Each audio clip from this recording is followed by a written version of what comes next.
Voice for global বাংলার পক্ষ থেকে আমরা যে ডেলিগেশন এসেছিলাম, আমাদের মাননীয় প্রধান উপদেষ্টা ডক্টর ইউনূসের সাথে একটা সফল বৈঠক আমরা করতে পেরেছি। ডক্টর ইউনূস আমাদের প্রবাসীদের সকল সমস্যা অত্যন্ত ধৈর্যের সাথে শুনেছেন এবং তা বাস্তবায়নের আশ্বাস দিয়েছেন।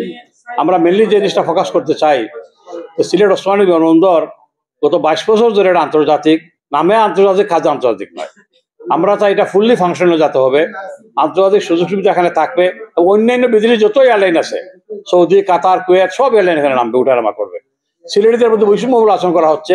আর বিশেষ করে আজকে আমরা দূর প্রতিবাদ জানাচ্ছি যে বাংলাদেশ ব্রিটেনে হাইকমিশনের মাধ্যমে নো ভিসা ফি যেটা, এটা 46 পাউন্ড ছিল, এটাকে করে 70 পাউন্ড। এটা অত্যন্ত অযুক্তি এবং অন্যায়। আমি বর্তমান সরকারকে আহ্বান জানাবো এই বর্ধিত ফি এটাকে প্রত্যাহার করার জন্য। প্রত্যাহার না করা হয় ব্রিটেন আন্দোলন চলবে, আন্দোলন জ্বলে উঠবে এবং সাথে সাথে আমাদের যত দাবি দেওয়া আছে সব দাবি দেওয়া মানতে হবে, অনুরোধ করতেছি। এটা হলে যাবে।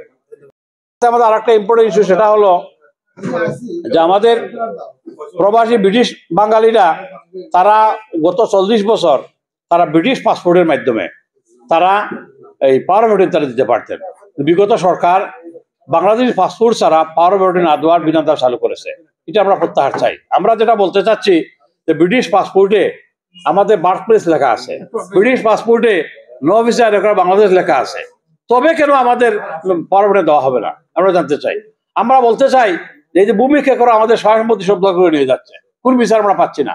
এই সিলেট এখানে ডিএজি সাহেবের অফিসে আছে প্রবাসী অভিযোগ সেল, এখানে অনেক অভিযোগ আসে, কিন্তু এটা ঠিকমতো প্রপারলি এটা ফলো আপ করা হয় না এবং মানুষ এসে খেতে খেতে ফিরে যায়। শুধু আমরা চাই প্রবাসীদের যানবাহন নিরাপত্তা, আমরা চাই প্রবাসীদের বিনিয়োগের নিরাপত্তা, আমরা চাই প্রতি জীবন ও মালের নিরাপত্তা। সেটি হচ্ছে আমাদের প্রধান দাবি। আমি আসলে এখানে যে প্রেস কনফারেন্স আমরা করলাম, এটা অত্যন্ত সাকসেসফুল প্রেস কনফারেন্স হয়েছে। আমরা সকলেই জানেন আমরা ডক্টর ইউনূস সাহেবের সাথে আমরা দেখা করেছি, আমরা ইলেকশন রিফর্ম কমিটির সাথে আমরা দেখা করেছি এবং আমাদের যে দীর্ঘদিনের প্রবাসীদের দাবি, আসলে আমরা অনেক সময় বিভিন্নভাবে আমরা কথা বলি, আমরা আন্দোলন করি, এগুলা করি।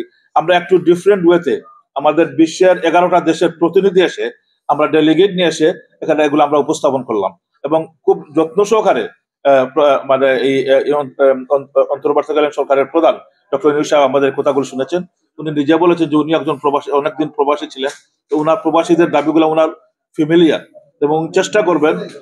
আমরা দাবি করেছি এখানের জন্য শেলফে না চলে যায়, এগুলার জন্য এই যে আমরা সময়টা ব্যয় করে মানুষের কথা আমরা নিয়ে আসলাম, এগুলার জন্য যথাযথ ব্যবস্থা নেওয়া হয়, এগুলা যাতে পদক্ষেপ নেওয়া হয়, যাতে এগুলো সমস্যার সমাধানের জন্য। আমার বিশ্বাস এই সমস্যাগুলো সমাধান হবে। আমরা আগামী 14 অথবা 15 তারিখে প্রধান নির্বাচন কমিশনের সাথে আমরা বসবো এবং আমাদের নির্বাচন সংক্রান্ত যেসব দাবি দেওয়া আমাদের প্রবাসীদের, সেগুলো আমরা ওনার কাছে আলাদাভাবে তুলে ধরবো ইনশাআল্লাহ। সর্বক্ষেত্রে সিলেটের বেশি ডায়াসপোরা কমিউনিটি হিসেবে সেখানে আছেন দেশে, বাংলাদেশের বাইরে।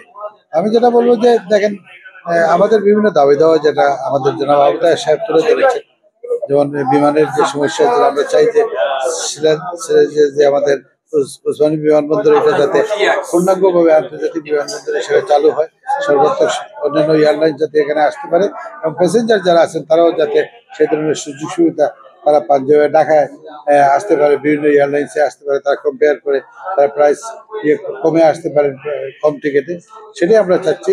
এবং পাশাপাশি আমরা চাই যে আপনাদের প্রবাসী যারা আছেন তাদের ভোটের অধিকার নিশ্চিত করা এবং আইডি কার্ড নিশ্চিত করা এবং হাইকমিশনের মাধ্যমে বা অন্যান্য ইনস্টিটিউশনের মাধ্যমে আমাদের সর্বাত্মক সহযোগিতা যে কোনো সরকারের প্রতি থাকবে।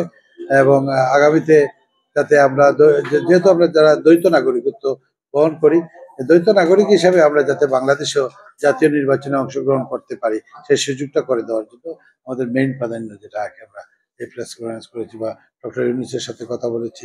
নির্বাচন কমিশন সংস্কার কমিটি যেটা আছে, তাদের কমিশন যেটা আছে, তাদের সাথে আমরা আলাপ করেছি। এটাই আমরা চাই যে আপনারা মেইনলি আমরা ডক্টর ইউনূস সাহেবের সাথে সাক্ষাৎ করেছিলাম। সাক্ষাতে উনি আমাদেরকে যেটা উপদেশ দিয়েছেন, তা বলেছেন যে আজকে বিদেশি প্রোপাগান্ডা চালানো হচ্ছে, বাংলাদেশ সম্পর্কে মিথ্যা নিউজ বিদেশে সম্প্রচার করা হচ্ছে। উনি বলেছেন আপনারা যারা বিদেশ থেকে এসেছেন, আপনারা দয়া করে নিজ নিজ দেশে গিয়ে বলবেন যে আমাদের দেশ কিভাবে চলতেছে, সঠিক মেসেজ দিবেন, দেশ যেভাবে চলতেছে সেই মেসেজটাই আপনারা দিবেন এবং সেটাই আমাদেরকে অনুরোধ করেছেন আমাদের প্রধান উপদেষ্টা। আমরা আশা করি দেশে গিয়ে আমরা জনমত গড়ে তুলব ইনশাআল্লাহ।